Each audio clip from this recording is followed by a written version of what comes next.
Eric, word on the street was you were in the Motor City last week, so we'll start with that game. Do the Lions continue to restore that roar and get to an NFC championship for the first time since 1991? Yeah, it was a fun game. Probably the one of the most intense sporting events I've ever been to. Even when you walk in, it was loud from the moment I walked in an hour and a half before the game. I think it'll be the exact same. Ticket prices are twice as expensive as they were last week. So you imagine the people in Detroit will be every bit as loud.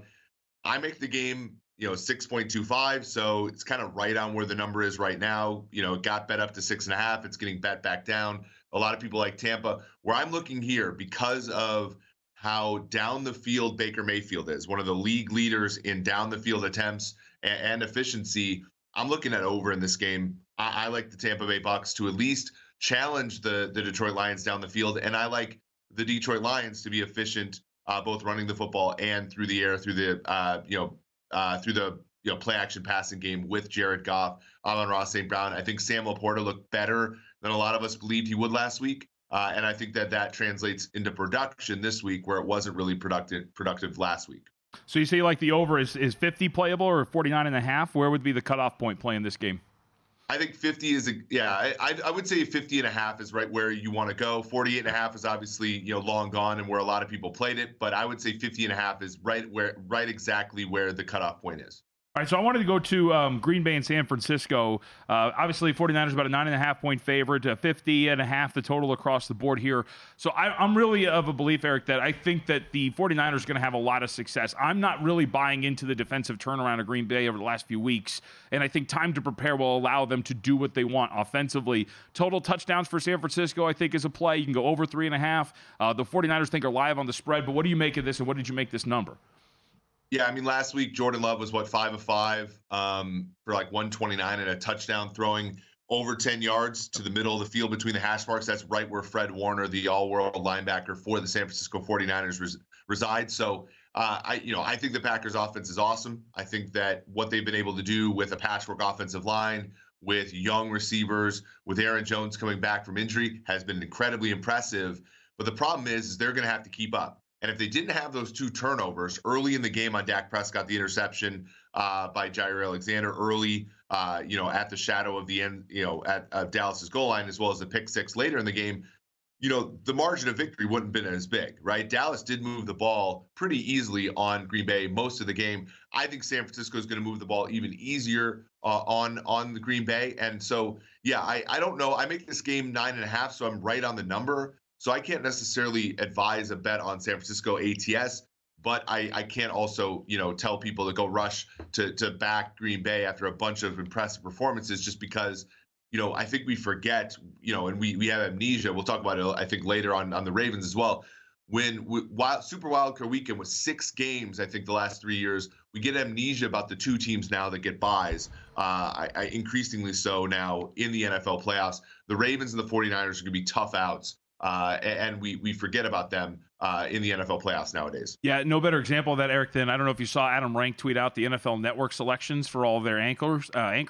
10 were asked what is going to happen in this game between Green Bay and San Francisco. 9 of them picked the Packers outright. That's insane, right? Yeah, that just reminds me, like, what was it, 3 years ago when Georgia was the 3 seed in the college football playoff and Michigan was the 2 seed, and like ESPN called it an upset when it was like Georgia was the 7.5 point favorite. Right. It's like, we need to, and you guys obviously at VSiN, you're the best, right? You guys educate people about these things. I think we're getting better at this, but this is an example. The NFL's own network, right? Adam Rank's the only one that actually knows who the favorite is in this game. Yeah, it is. It's wild. Eric Eager joining us, Sumer Sports. He's the VP there. Sumer Sports, you follow them on Twitter. Sumer Sports Show. Make sure you check that out on YouTube and wherever you get your podcasts. All right, let's get to the team that is, it's so funny because last week, JVT and I, we were pounding the table. We really liked Houston. I didn't get the obsession for Cleveland. And lo and behold, Houston goes out. They win by 31. And guess what, Eric? Now everyone loves Houston. And to your point, you look at betting splits and, different people on social media, they think this is too many points, and Houston's live going into Baltimore. I mean, are we forgetting just how incredible this defense has been for Baltimore and how well Lamar's been playing? Oh, yeah, he's going to win the MVP of the league. So when you look at this number, what do you make this number, and is there anything to attack in Baltimore and Houston on Saturday? The only thing that worries me about this is that Marlon Humphrey played 381 of his outside cornerback snaps to the left, right? He's going to be out this week. Yep. And when you look at CJ Stroud, over 10 yards, so deep passes, but also the 10 to 19 range, his most efficiency was to the right. And so I do think that that's a pocket where you could see some problems. Now, this team has dealt with injuries to the secondary all year. Marcus Williams has been out. Marlon Humphrey's been out for a time. Geno Stone's had like 6 or 7 interceptions as a former seventh round pick, a guy they cut at times out of Iowa. So Mike McDonald, he should be a head coach in the NFL. He's done great things, even with injuries to the secondary. So I don't think that should be a huge issue. Again, my number is closer to 8 on this one, so I would be on the side if I could get a 10 on Houston. But I do agree. I think anyone who's rushing to the window to get a 9.5 on Houston, I don't quite get that. I get 10. I don't necessarily get 9.5 here. The total, I've seen a lot of people go with over, but again, I think all of the narratives that we talked about last week with, Cleveland's passing defense, Cleveland had really disparate home and road splits. I think that's going to, think about all the narratives you talked about with Cleveland's pass defense last week, apply them to Ravens' pass defense, which is legitimate this week, and I think that'll keep you off the over in this game as well. Eric, I think I asked you about this a couple of weeks ago, but really quickly, it's going to be essentially the third straight game the Ravens have faced a Shanahan assistant, right, including Shanahan himself in terms of this offense. Does that do anything for them in terms of preparation? How similar are these offenses? Yeah, I think that they're good at it, right? I mean, they're good in the sense that they're also one of those teams that built around linebacker, which generally speaking, a lot of teams are kind of sloughing off there. Roquan Smith, Patrick Queen, they're very solid at that position, and that they're able to withstand some of the movement there because they're very athletic and they're very sound at the positions that the 49ers generally feast on. Eric Eager joining us here on VSiN Primetime. Eric, Buffalo has got a ton of injuries so far. You look at their injury report today. Terrell Bernard, I believe he was ruled out today, so a big loss there. Rasul Douglas listed as questionable.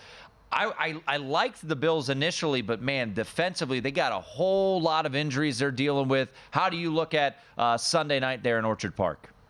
Yeah, I mean, Douglas and Teron Johnson probably playing, I think, is much better than expected for them. But in the middle of the field, they're going to have a problem. And the Chiefs have, found something with Rashee Rice over the middle. Kelsey looked much, much better. People forget that, he hasn't been very good this year relative to normal.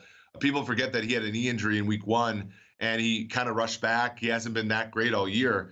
He looked a lot healthier last week in the snow, in the cold, and even though he dropped some passes, he looked open more often than not. So I think the Chiefs will have some success with Pacheco. I think they'll have some success.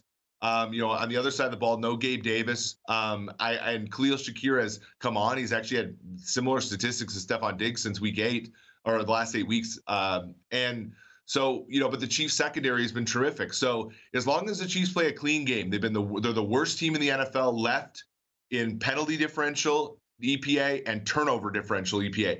They can clean those things up, they'll win this football game. If they can't, then it'll be down to a coin flip, and they've been terrible at coin flip games this year. Before we let you run 10 seconds, do you have a best bet for the weekend? Chiefs money line. It's hard to, Chiefs plus money with Patrick Mahomes is a hard thing to pass up. You're not going to get that many times in your life. Go to VSiN.com/subscribe to become a VSiN Pro subscriber today.